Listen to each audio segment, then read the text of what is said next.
So we're at the Derby Rolls-Royce Sport and Leisure Facility for the 10th edition of the DISCA Le Mans 24 Hour.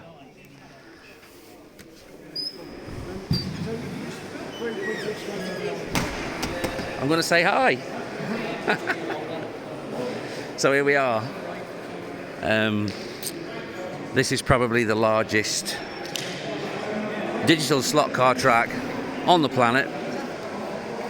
It's not a permanent track, it's sports hall based, and it only gets erected for this one event, typically on an annual basis, although we've had the pandemic and that's caused some disruption. But this year we've got 12 teams entered from a maximum capacity of 16, and the track has just opened for the first practice session. It's Friday afternoon, and we've got the next 3 days, including the 24-hour main event Saturday to Sunday.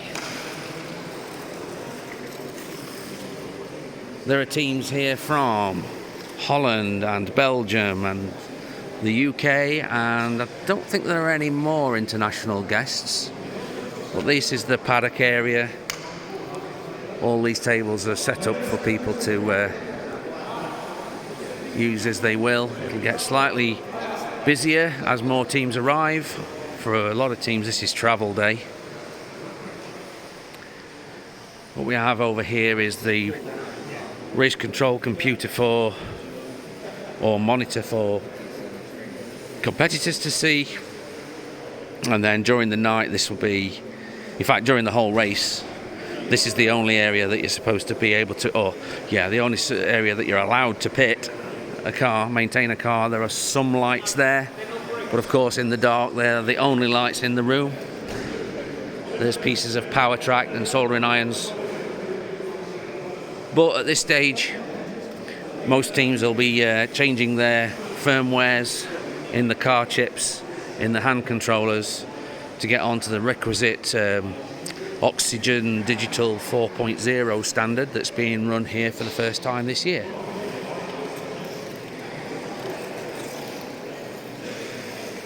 The circuit is a replica of Le Mans. Le Mans in the modern era has two chicanes on the main straight down there. So this layout is effectively a replica of how it was in the 70s, 80s, before the chicanes were built. It measures 232 feet around a lap, I think. Certainly in the region of 230 feet. It's got minimal scenery, but it has some. You've seen the trees on the straight. We've got some realistic road signage, and we've got these street lamps, which are all illuminated when the race begins. There's a few more over there near the Dunlop Bridge.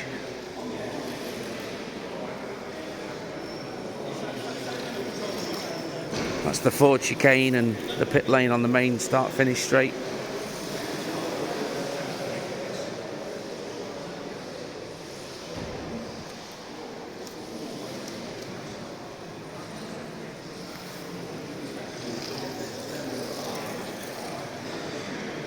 The driver's podium with power supply attachments for the hand controllers are all along there.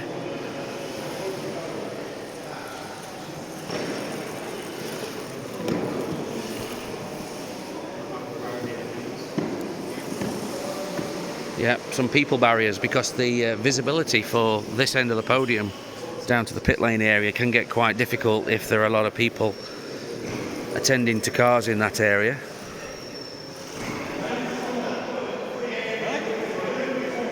So there'll be a lot of this kind of activity, particularly during today where the track is still green, so to speak, and it takes a little while for the grip to build up. So these are exploratory laps, like out laps if you like, just to establish that the cars are working properly and that the cars can operate the lane changer mechanisms, etc., etc. So yeah, although the high speed nature of the track means that the cars hit the corners with quite a lot of momentum. They do tend to have the characteristic of wagging the back around a little bit. That will improve as the weekend progresses. The grip level naturally builds, and at this point in time it's highly likely that the tyres aren't fully bedded even at this stage.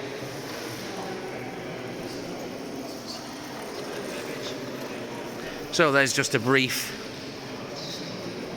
what it's like to be here early during the proceedings of the DISCA Le Mans 24 Hour for 2023. If you like the video, hit the thumbs up, subscribe to the channel. I'm hoping to bring you more footage as the weekend progresses.